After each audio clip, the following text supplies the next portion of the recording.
Halo teman-teman Sirklo, apa kabarnya hari ini? Semoga teman-teman semuanya baik-baik aja. Balik lagi sama gue Dea, dan hari ini gue ditemenin sama dua podcaster lagi nih di Sirklo Our Podcast. Nah, kali ini special edition karena kita dalam rangkaian Sirklo 8th Anniversary, dan kita hari ini kedatangan dua alumni Sirklo. Jadi bahasannya nih hari ini bakalan seru banget, jadi teman-teman bisa dengerin sampai akhir. Nah, aku mau langsung datang nih ke podcaster A untuk kenalin podcaster A kepada teman-teman yang dengerin hari ini. Halo podcaster A. Halo. Halo. Nah, berhubung kita nggak bisa kenalan nama aslinya nih ya Kak ya, jadi aku boleh dong dikenalin nama samaran atau code name-nya podcaster A ini siapa sih? Oke, pakai code name Jingga aja ya, pakai warna. Oke, aku akan menyebutkan Kak Jingga ya berarti ya. Oke, nah Kak Jingga boleh dong diceritain sedikit aja hobi dari Kak Jingga tuh apa sih? Hobinya berubah-berubah ya, cuman sekarang lagi hobi baca buku. Buku apa aja? Buku apa aja? Baik yang fiksi maupun yang non-fiksi gitu ya? Iya. Wah, seru banget baca buku. Oke, siap kalau kayak gitu. Thank you Kak Jingga. Aku akan memanggil Kak Jingga. Nah, sekarang aku akan pindah dulu ya Kak Jingga ya. Kita ke podcaster B. Kita kenalan dulu. Halo podcaster B. Halo. Iya. Oke, nah aku juga mau kenalan sama podcaster B nih supaya aku bisa enak manggilnya. Nah, aku kira-kira bisa manggil podcaster B dengan siapa hari ini? Kacamata aja deh, yang gampang. Oke, dengan kakak kacamata ya. Iya, kakak Oke. Oke, kakak kacamata. Nah, tadi aku udah nanya hobinya dari Kak Jingga nih apa. Aku juga mau tanya nih, hobi dari Kak Kacamata nih apa? Dari pandemi lagi sering-sering dengerin podcast juga sih. Semua podcast lagi dengerin semuanya. Oke. Oke, mudah-mudahan abis ini bisa dengerin Circle of Our Podcast juga ya Kak ya. Sekalian promosi bener. Oke, kalau kayak gitu. Nah, setelah kita kenalan, udah ada Kak Jingga dan juga Kak Kacamata hari ini, dan karena kebetulan Kak Jingga dan juga Kak Kacamata ini adalah alumni dari Sirklo, jadi nanti kita mau tanya-tanya nih seputar atau ngobrol deh lebih tepatnya ya, ngobrol Kak Jingga dengan Kak Kacamata ini seputar perjalanan karir gitu, terus juga bisnis gitu kan setelah lulus dari Sirklo gitu kan, apa yang Kak Jingga dan Kak Kacamata lakukan itu akan kita sharing di sini gitu. Jadi mudah-mudahan teman-teman bisa dapat sesuatu dari hasil obrolan Kak Jingga dengan Kak Kacamata ini gitu. Oke, tanpa banyak-banyak obrolan lagi, aku mempersilahkan Kak Jingga dan juga Kak Kacamata untuk langsung ngobrol aja nih. Dipersilahkan. Oke. Mungkin tadi udah kenalan dikit ya, cuman mau tahu lebih banyak lagi sih, karena kan sama-sama mantan Sirklo ya. Iya. Jadi mantan itu di tahun berapa sih? Aduh lupa, bentar ya. Dihitung. Masuk. Aduh, kok ini susah ya pertanyaannya, bentar. Masuk kapan? Lulusnya kapan? Lulusnya kan 2019. Iya, sekitar 2019 pertengahan akhir kalau nggak salah. Oh, oke. Mungkin pertanyaan pertama ya dari gua. Berarti Kacamata ini punya bisnis sendiri kan ya? Iya, sekarang sih lagi mencoba merintis gitu bisnis. Boleh tahu nggak bisnisnya apa? Sekarang lagi itu ada 2 bisnis. Yang pertama tuh lagi bikin kayak marketing studio gitu. Bikin kayak digital agency, di bergeraknya ke marketing studio. Lalu yang kedua tuh ada kayak bisnis fashion gitu. Cuman lagi fokusnya ke marketing studio itu. Oh, I see. Jadi kayak beneran studio gitu ya, kayak tempat foto-foto. Literally-nya kayak digital agency. Kita ngurusin digital marketingnya, kita ngurusin digital campaign, digital strateginya, kayak activity planner si brand ini, gitu sih, ke sosmed. I see. Nah, apa sih yang bikin lo termotivasi gitu untuk bikin bisnis sendiri? Apa ya? Kayak simple apa ya sih? Simpelnya adalah kayak gue dapat satu chance gitu loh di satu daerah ini, kayaknya bisnis itu bisa ada peluang atau ada potensi. Soalnya kalau yang gue lihat juga di satu daerah ini tuh mostly yang marketing studio itu lebih kayak social media maintenance doang gitu. Jadi kok kenapa nggak gue coba membuat suatu marketing studio yang dimana gue bisa memprovide service seperti kayak bikin campaign-nya, bikin activity online-nya kayak gitu. Oke, jadi nggak cuma sosial media. Iya, chance sama opportunities kayaknya kali. Iya. Tapi opportunity itu datangnya mendadak ya, atau kayak pas di Circle tuh kayak sebenarnya udah tertarik gitu untuk bikin bisnis itu? Nah, di Circle tuh udah ada ketertarikan. Soalnya memang dulu pas di Circle memang hampir berkutat di situ juga. Cuman dulu kalau kita tahu juga di Circle kan kita megang mostly yang brand-brand Circle yang kita pegang kan major brand semua kan. Major brand semua. Nah, di situ kayak kan menarik ya kalau kita mainin di SME atau di UKM. Nah, dari situ juga kita muncul suatu ide atau suatu ya mungkin ide atau gagasan itu kenapa nggak kita coba nasarin ke para UKM atau small medium enterprise ini. Menarik. Punya bisnis sendiri itu lebih bebas nggak sih daripada kerja sendiri? Ini pertanyaan ini memang sering banget sih. Kayaknya nggak juga bebas sih. Soalnya gimana ya? Kita kerja sendiri, kita juga punya tanggung jawab sama diri kita sendiri gitu. Kalau kita ngegas ya gasnya gas kenceng terus, tapi kalau kita sekalinya kendor itu bakal kendor terus.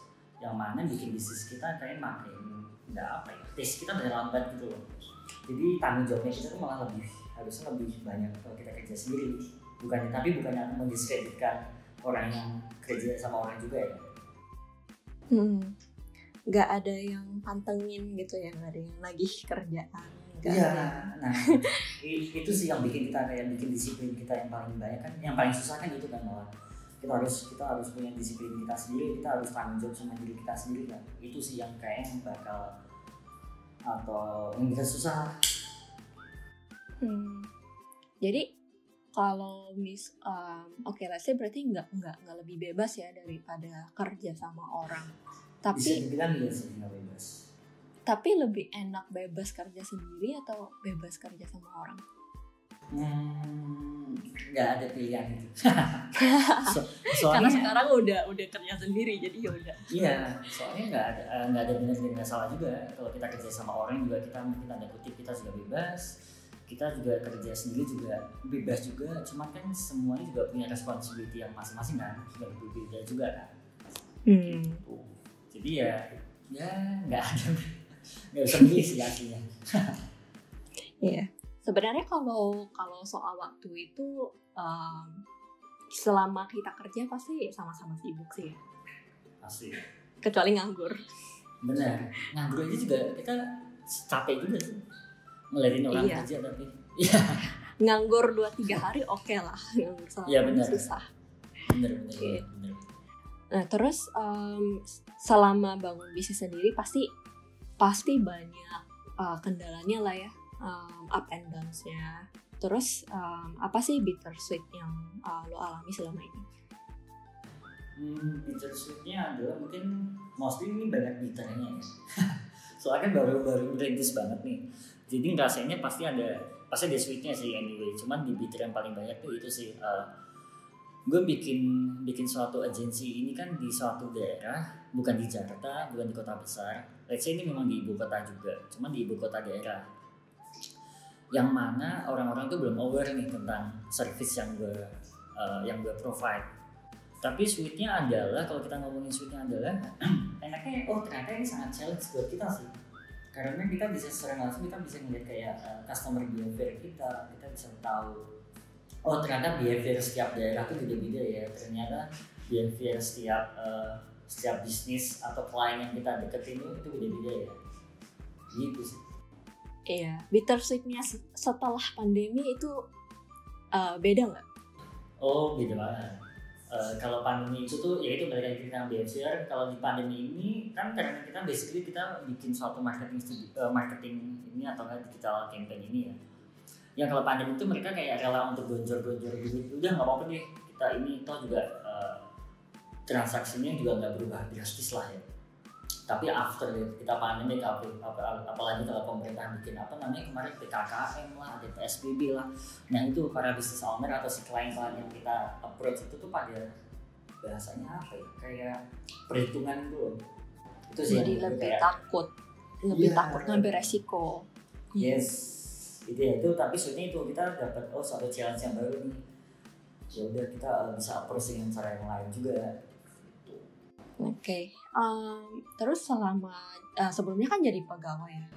Hmm. Apa sih yang selama kerja di Circlo atau mungkin tempat-tempat sebelumnya yang berharga banget ketika lo bikin bisnis sendiri?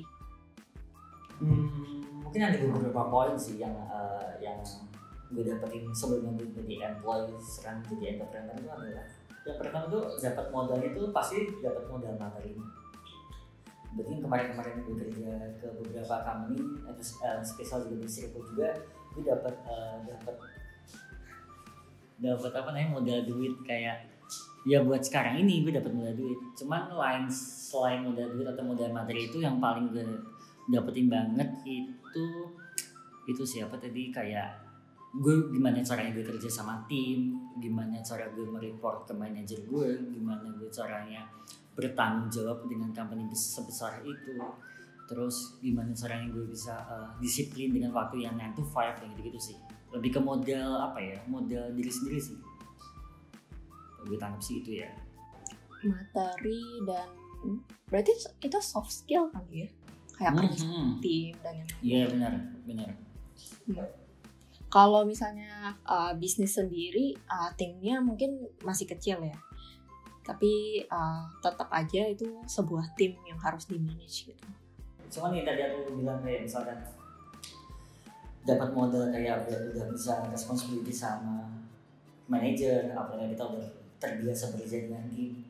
Itu sih mungkin kayak modal kalau kita bikin suatu company atau bikin suatu bisnis, kalau kita bisa nge-hire orang, kita bisa nge-lead satu orang itu udah mungkin udah terbiasa. Tektokannya gimana nih, strukturnya, employee-nya seperti apa, sedikit banyak kita tahu kan dari employee tersebut.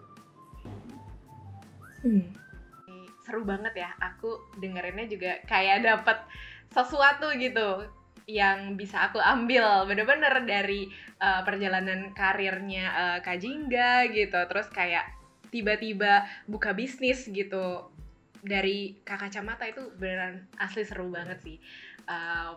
Dan aku senang juga gitu ya. Jadi aku akan move ke acara berikutnya maksudnya kayak ke rangkaian berikutnya. Nah jadi ini akan ada namanya ice breaking seperti yang tadi udah aku jelasin. Jadi nanti di sini aku akan nyebutin satu kata yang berkaitan dengan dunia startup sebenarnya.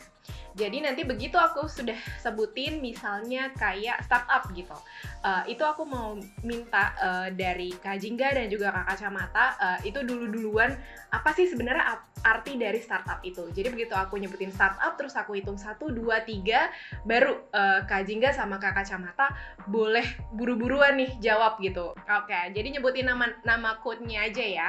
Oke, ini nanti ya kurang lebih ada beberapa kata. Harusnya sih ini familiar ya dengan Kak Jingga dan juga Kak Kacamata. Oke, kita mulai dari kata yang pertama.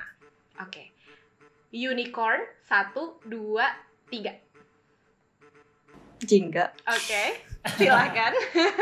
Oke, nah in detailnya kira-kira kayak Kak Jingga tahu nggak nih kayak perusahaan yang dia tuh udah sampai berapa sih dapat valuasinya gitu sampai dia bisa disebut sebagai unicorn?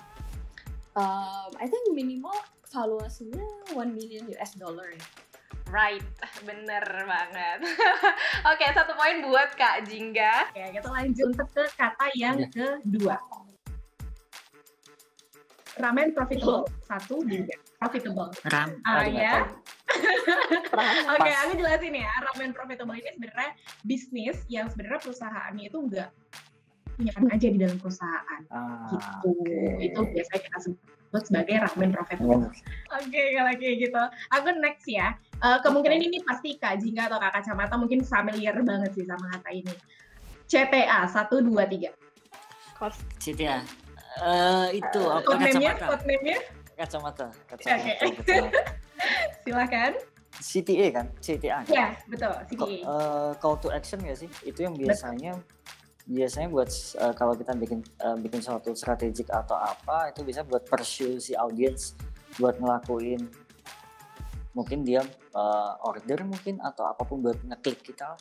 Betul. CTA ini sebenarnya bisa berupa ya gambar atau tulisan gitu ya, atau ucapan atau mungkin link gitu ya, untuk bisa ya orang do action aja gitu terhadap apa postingan kita saat itu gitu. Oke, Kak Kacamata dapat 1 poin. Oke, kita lanjut ke kata yang berikutnya.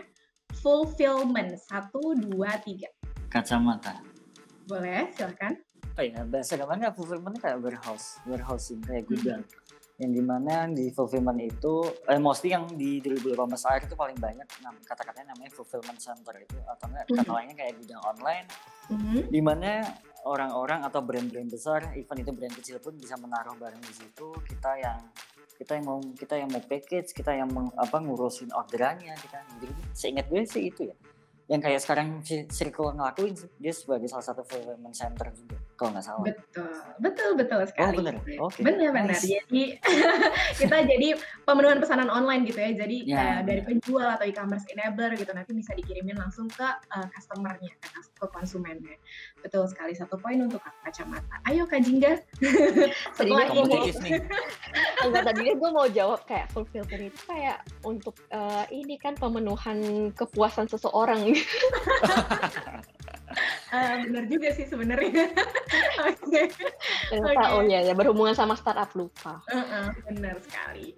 Oke, kata yang selanjutnya ada dropshipping. 1, 2, 3. Kacamata. Jingga. Kacamata dulu dong. Iya, boleh. Kompetitif sekali. Nggak ada hadiahnya juga. Tapi kalau setiap ada tahu ada poin kan, dia kompetitif nih. Jadi langsung gitu ya, tergerak gitu. Oke, silakan Kak Kacamata. Bahasa gampangnya adalah kita menjual langsung tanpa kita punya barang. Berarti kita kayak misalkan gue di Semarang, gue ngejualin barang tapi ngambil barangnya di Circle di Jakarta. Langsung ke end to end ke customer. Betul. Nah, biasanya ini dipakai sama pebisnis yang minim modal gitu ya. Yes. Gitu. Jadi langsung pesan langsung dikirim ke penerimanya. Betul. Sip kalau kayak gitu. Oke. Kata yang selanjutnya adalah marketplace. 1, 2, 3. Jingga. Oke, silakan Kak Jingga. Oke, jadi marketplace itu adalah tempat jual beli sih sebenarnya. Jadi marketplace itu mempertemukan berbagai macam penjual dan berbagai macam pembeli. Jadi kayak di pasar aja, tapi marketplace sekarang lebih banyak diasosiasikan dengan marketplace online ya. Jadi kayak pasar online gitu. Betul banget. Kalau misalnya di offline dulu ada juga ya, tapi sekarang orang lebih banyak marketplace ya ke online gitu, untuk bisnis online. Yes. Benar banget, benar. Oke, lanjut. Kak Jingga sekarang poinnya ada 2, Kak Kacamata poinnya ada 3. Tadi 1 pertanyaan yang tidak terjawab sama Kak Kacamata dan juga Kak Jingga ya, yang ramen profitable tadi. Oke, kata selanjutnya ada O2O. 1, 2, 3. Kacamata.